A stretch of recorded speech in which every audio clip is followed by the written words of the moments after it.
Hazırız, değil mi? Evet. Merhaba. Merhaba. Çok tatlısın. Evet, tatlıyım. Ne var arkanda senin? Şömine mi? Evet.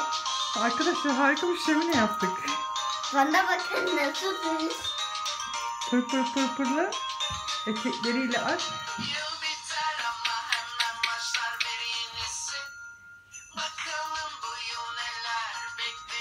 Gel bakalım şöyle bir şöminemize. Allah. Noel babamız oturmuş oraya. Evet. Atımıza bak. Oh, keyifler yerinde şöminenin başında ısınıyorlar. Evet. Ama bu şöminenin önü çok boş kalmış değil mi aşkım? Ne yapalım oraya? Tut bakalım bebeğim.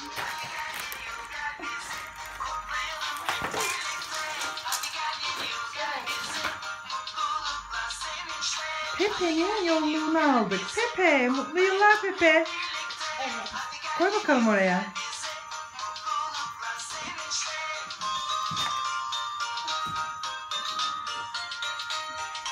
Torbayı da açalım.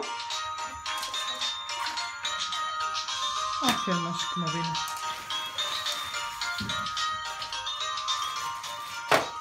Gelin arkadaşlar. Şimdi size torbadaki her şeyi tanıtacağım. Hadi bakalım. Burada arkadaşım var. Noel bu beni. Evet. Kapısı kapının. Şöminemizin bocasına takacağız onu. Arkadaki düğmesine bas bakalım. Evet.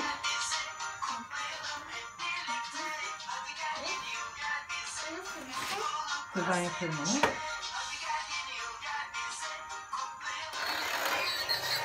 İçinden çıktı. Evet, içinden böyle çıkıyor. Öbür Noel Baba'yı da ver bakalım. Öbür Noel Baba. Öbür Noel Baba'mı çıkartıyorum. Bu sefer 2 tane geldi. Evet, bir tane daha balonumuz var. Evet. Bir tane.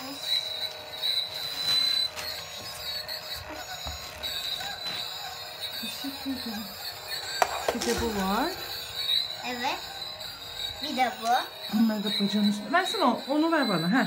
Şunu bana ver. Tek olanı tek. Yok ev yok. Şunu. Heh. Onu buraya bacağımızın üstüne koyabiliriz. Jingle bell. Şunu da eline al. Onu da eline al.